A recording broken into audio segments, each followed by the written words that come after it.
Hello, my name is Hassan Sorrells, and this is the Leadership Lessons from the Great Books podcast shorts. There's no co-host on these shorts episodes.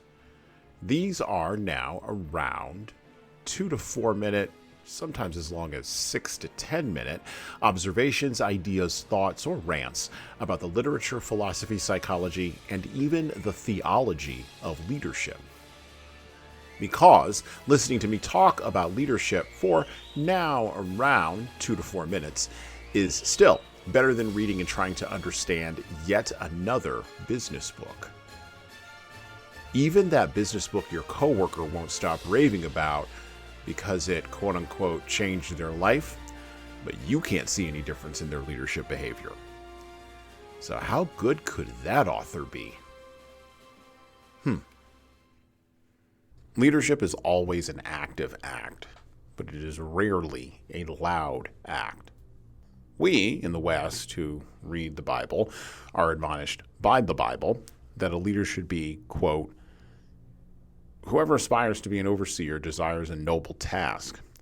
Now the overseer is to be above reproach, faithful to his wife, temperate, self-controlled, respectable, hospitable, able to teach, not given to drunkenness, not violent but gentle, not quarrelsome, not a lover of money.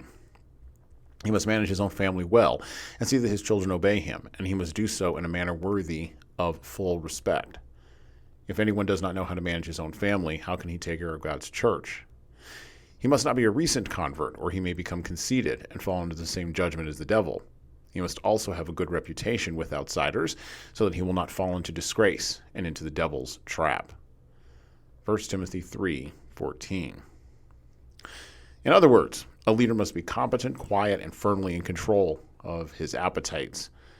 These were traits hard to find in the first century church in Jerusalem, Antioch, Ephesus, Corinth, and Philippi, and they are hard to find in the West in the 21st century now.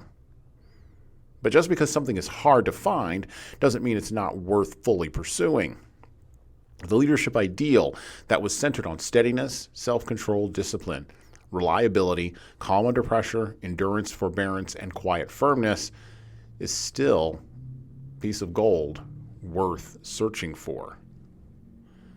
One of the many massive leadership challenges of our current time in the West is the insistence on degrading ideals down to the lowest common denominator and then raising that lowest common denominator up as the highest standard.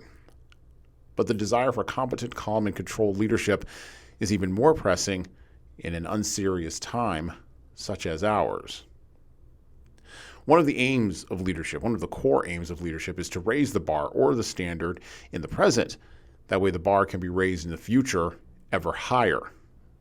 This is a particularly hard ask in unserious times, but once again, just because the ask is hard, it doesn't mean we shouldn't all individually aim at achieving it.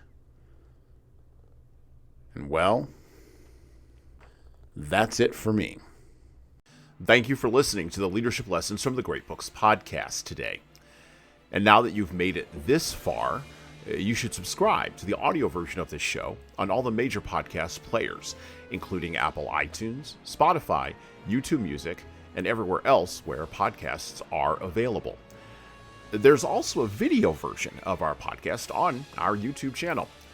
Like and subscribe to the video version of this podcast on the Leadership Toolbox channel on YouTube. Just search for Leadership Toolbox and hit the subscribe button there on YouTube.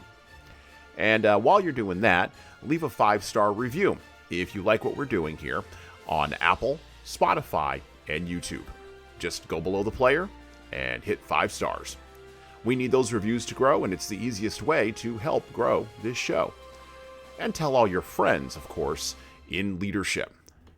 By the way, if you don't like what we're doing here, well, you can always listen to another leadership show. There are several other good ones out there. At least that's what I've heard.